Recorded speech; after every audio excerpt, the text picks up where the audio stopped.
Let's jump right into this explainer and uncover a pretty dark truth about your biology.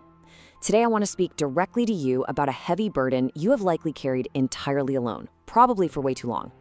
If you've ever felt the absolute crushing weight of a compulsion you just couldn't control, I need you to listen closely to what we're about to unpack, because we're going to look at the exact architecture of your brain and explain why it was literally engineered to get hooked. From the moment you were born, society has essentially fed you a very specific story. You've been told over and over that addiction is a weakness, right?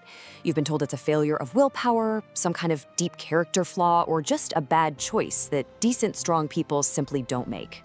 But that narrative, it's not just a little off. It is quite literally one of the most damaging lies in the entire history of medicine. It's a lie that has kept millions suffering in the dark, and frankly, it's time we completely tear it down. Because when we actually compare that myth of a moral failing to what's really happening in your head, the contrast is staggering. The reality is that addiction is a precise, targeted neurological hijack. It is a calculated biological attack on the oldest, most powerful reward systems in your brain. Systems that, honestly, were simply never designed to resist the kind of payload modern addiction can deliver. So let's start with part one, the reward system. Because to understand the trap you're in, we really have to understand the machine itself. Buried deep inside your brain is something called the mesolimbic pathway. This is your dopamine reward system, and it evolves over millions of years to do one very specific, very important job: keep you alive. It's what motivates all our vital survival behaviors: eating, sex, social connection. Every single time you did something that helped you or our species survive, this primitive system, which, by the way, operates completely below your conscious control, flooded your body with dopamine. It creates this incredibly primitive survival loop. You perform a behavior, dopamine floods the system, and your brain commands you, do that again. Now, the catch here is that this system is impossibly powerful, but it's not actually very sophisticated. It's ancient. It literally cannot distinguish between a hearty meal that saves you from starving and a chemical or a behavior that's eventually going to destroy you. It only speaks one language. Wow, that felt good. Do it again. Which brings us to part two, the neurological hijack. What happens when modern stimuli hit this ancient system? Well, just look at the brutal contrast in this data. Natural rewards, like a good meal or human connection, they increase your dopamine levels by about 100 to 200% above your normal baseline. But addictive substances and behaviors, they don't just activate your reward system, they absolutely overwhelm it. Take cocaine, for example, which spikes dopamine by an insane 300 to 800%. The system is pushed so far past its natural evolutionary limits that it just fundamentally breaks down. And when a brain experiences this terrifying level of artificial stimulation, it immediately goes into a grim recalibration process just to protect itself. Because those spikes are so unnaturally high, natural rewards suddenly start feeling totally inadequate. The baseline of your dopamine severely drops. Soon, you need more and more of the substance just to feel normal. And eventually, we reach a point where just existing, just waking up in the morning without the substance begins to feel like sheer, unadulterated agony. Let's shift gears to part three, not addiction, but pain. This is where things get really profound. We have to talk about a massive paradigm shift based on the groundbreaking work of Dr. Gabor Mate. I really want this to sink in for you. He says, the question is not why the addiction, but why the pain. You see, addiction is almost never random. It's not some weird accident. It is a direct, urgent, and deeply desperate response to unresolved suffering.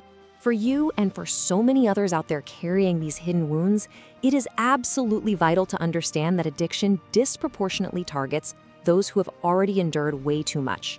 It preys on childhood trauma, it feeds heavily on emotional neglect, it takes root in chronic stress. You didn't invite this into your life.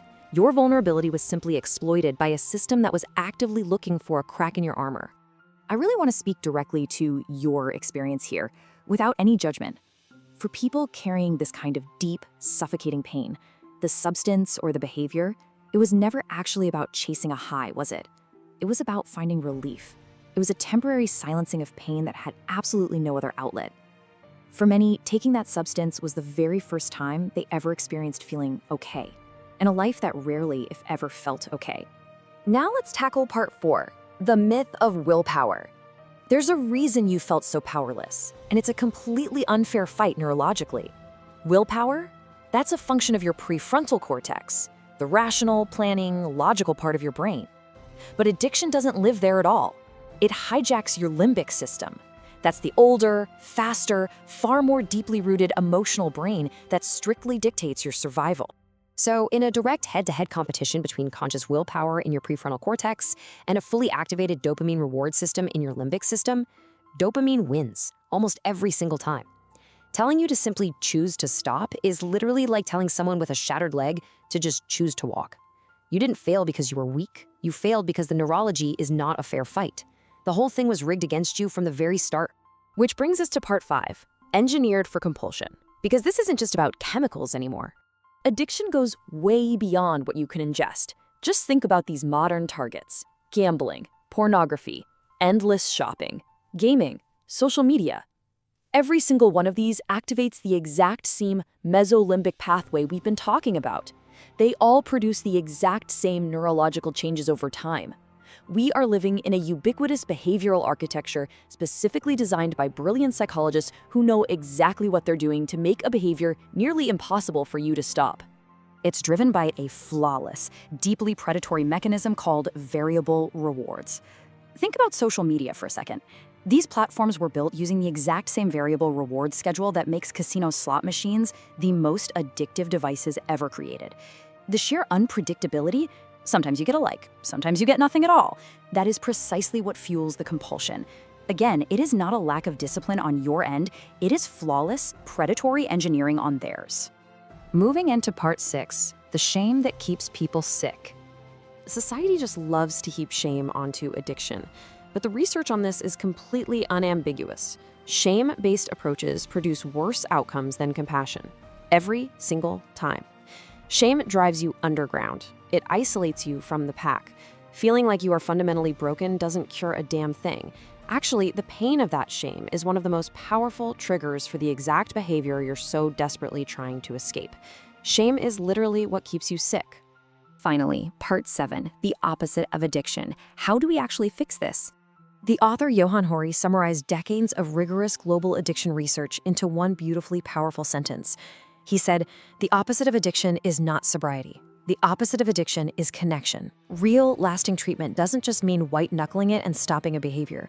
It means actively addressing the underlying pain.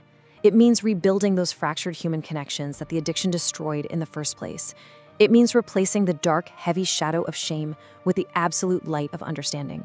So let these words finally lift that heavy shame you've been carrying around. You were never weak. You were never broken. You were a human being with a human brain encountering something it was simply never designed to resist. That is not a moral failure. That is biology. And the beautiful thing is, biology can be understood, it can be forgiven, and what can be understood can be worked with. You absolutely can heal. This truth has been kept from you to keep you feeling small, but the veil is finally lifting. If you are ready to uncover more forbidden psychology, buried history, and the dark truths they never taught you in school, then subscribe to Dark Archive. The archive is open.